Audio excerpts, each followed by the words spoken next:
Hello my lovely gamers, my name is Jonal and today we're taking a look at how to use Hanzo's dragonstrike because this is one of the ultimates that are harder to use in the game and it's really strong if you actually land it, but a lot of people use it wrong or don't think before they actually press Q. It's not as brain dead as some ultimates are and you need to coordinate this and think really about if it's worth using your ultimate now. Should you save it? Should you use it instantly? Should you try to chain it?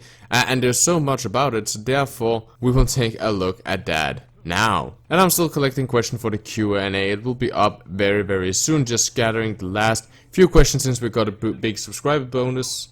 So if any of you have any question for me, then you can drop those down in the comments. You can go onto the Twitter and tweet them at me, or you can drop onto our Discord server. There's a link in it down in the description. We have finally gotten some mods. We're still looking for some helpers that will soon be able, and the server is now actually growing and looking really nice. And I see some good discussions. I've also seen some kind of shady discussions, but that's for another topic. So let's just jump right into it. The one thing to think about with Hanzo's dragonstrike is that it is best if you chain it with something, because it deals a shit ton of damage, but it's really hard to consistently keep on your target. So chaining it with ultimates are really good, and here's a couple of those that are like the more normal ones and the better ones that you should know, especially if you do a Q with a friend, because if you do a Q with a friend, then he can pick the other hero and you pick Hanzo, or whoever's the better Hanzo, and then you can do this chainable, which can, every time you pull those off, you can team wipe.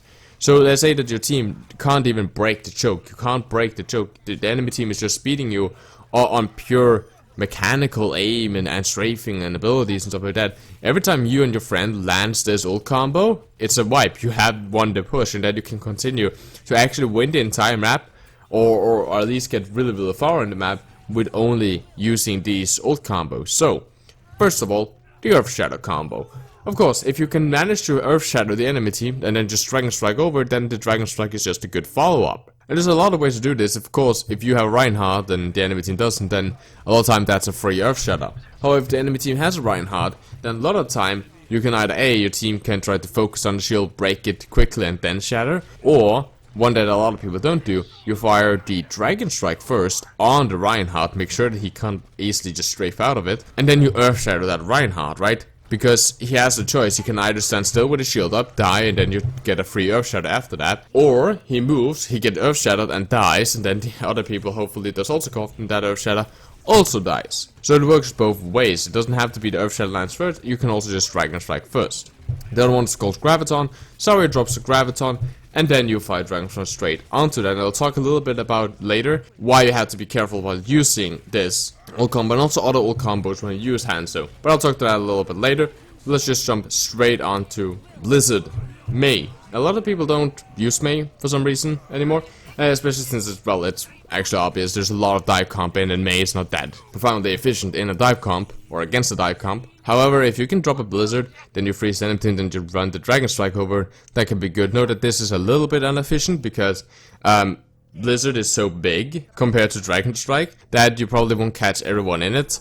And a lot of time if they are in a Blizzard and they are freezing, then the Hanzo can just tap headshots if he's good, or land scatter arrows. But it's still a nice combo to do, and what you can also do, of course, with Dragon Strike, and this is nothing to do with Blizzard, this is just overall, you can also use Dragon Strike to push these guys into. So for example, if you Dragon Strike an area, then that can do that the enemy team is not allowed to go here. So for example, if you Dragon Strike behind the enemy team in a line, then it's kind of counting as a wall. If the enemy team backs now, then they back straight into Dragon Strike and dies. So you're actually limiting them to an area. So for example, doing that, you Dragon Strike in a line behind them while your friend put up Blizzard, then they are forced not to leave Blizzard, or if they want to leave, they have to run into your team, right? So that is something that is possible to do, of course. Now let's talk about how to use Dragon Strike without ultimate combos a little bit later. Now I want to talk about what you need to be careful of when you use Dragon Strike. Now there was a very short time where Dragon Strike actually was overpowered as fuck. How they did it was that if you hit an object with your arrow, so for example if I Dragon Strike into a wall, as soon as my arrow hit the wall it would activate Dragon Strike. It's not like that anymore. I don't know if that was a glitch or if it was a bug or what else. I didn't find it in the patch notes. Not that I read too much about them, I just read like the general patch notes. But it was undone at the next patch. But that period of time Dragon Strike was really overpowered because you could hug a wall, like stand with your face into it, and as soon as you press Q, your dragon strike would appear instantly. Doing that was really easy to gain a lot of kills with it, because normally the problem is, of course, that the enemy team is time to move away from this dragon strike. They're doing the good old get the fuck out of the way move, which is, you know, making it much more difficult for you to actually land these kills. That's why, you know, Graviton and Earth Shadow and stuff that makes them stand still is so profound in the ultimate combo with Dragon Strike. But what you want to really watch out for is since your arrow is traveling a little bit, you need to make sure that where your arrow is gonna end before the Dragon Strike activate, that there's no defense matrix that can land at. So for example, if they have a Diva, which, you know, a lot of team runs now, and you drop a Graviton, then you can fire a Dragon Strike. You need to make sure that your arrow is gonna be outside of Diva's defense matrix range, but you also need to make sure that you are not that far away that your Dragon Strike will be inefficient. So you need to find that good sweet spot, which can take some time. Of course, the last one is, of course, you need to make sure that it doesn't get reflected by Genji, and that's really much way rarer than it getting assaulted by a Diva mech. So that's really what you need to watch out for. But of course, if there's a Genji that you know is jumping around you and has to deflect, then maybe that's not the time to drop your Dragon Strike. And now, probably the thing that you guys are here for, how to use Dragon Strike without any ultimate combo, the hard part of Dragon Strike, right? Because shooting it directly at Graviton is not really advanced. However, what is really advanced is managing to get kills and other tactics with Dragon Strike. So, how you want to do, there's a couple of tactics. I'm going to go up actually a couple of tactics that's known to see in teams. The first of all is, of course, riding the dragon. And riding the dragon is essentially you fire the Dragon Strike at the choke. You're on offense, so you fire the Dragon Strike at the choke that the enemy is holding, and then your team rushes through that, right? Because first of all, the Dragon Strike is like on the payload, for example, or wherever the choke is, doing that enemy team is forced to give you that space. On top of that, that Dragon Strike, especially if they have the Okami skin, is gonna blind the enemy team. They're not gonna be able to see your team as clearly as they normally would, giving you also a little bit of cover, and this will give you a nice opening. If you want to advance it a little bit, then you can fire the Dragon Strike so that you actually split the enemy team off. So for example, you fire it so that the people on the right side and the people on the left side it cannot see each other, and then your team rush one of the sides, because they are in a couple of seconds gonna be at a numbers disadvantage, giving you a good time to actually get that kill. You can of course also deny enemy ultimates with Dragon Strike, which a lot of people don't do.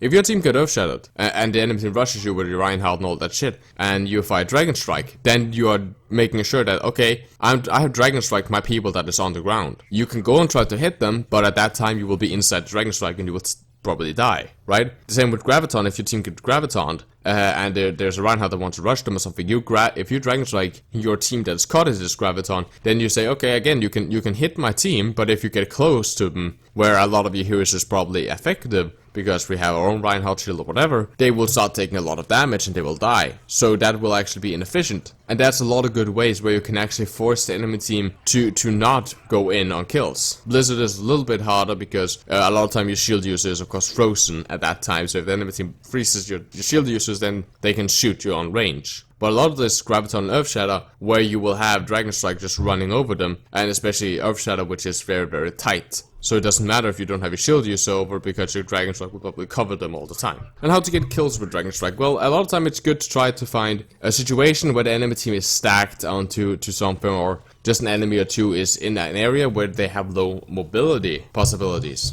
So tight corridors and stuff like that. Essentially, they are allowed to walk forwards and backwards if you fire straight at them, but they should not be able to walk sideways, right? And if you fire at them from the side, then they should be able to walk sideways, but not forwards and backwards. Essentially like that, right? You want them to have mobility. They can have mobility the way that your dragons are facing them. So if you fire straight forward, they can run straight forward or backwards. But you don't want them to be able to run to the sides, because then your Dragon Strike will of course miss. There's a lot of ways of doing this. You can fire, you can also go behind the enemy team if you flank behind them. This takes time, and you need to know that by the time that you have flanked behind, your team has been at a disadvantage. So giving your team a heads up might be good, but firing it from behind and maybe also firing a little bit at an angle will make sure that the enemy team, when your team engages them, there is a Dragon Strike in the backline again. So they have this, okay, their team is either split, some people are taking damage, and there's gonna be chaos in your enemy backline because it's Dragon Strike, leaving vulnerability options inside of the enemy team. And that's a lot how Dragon Strike is used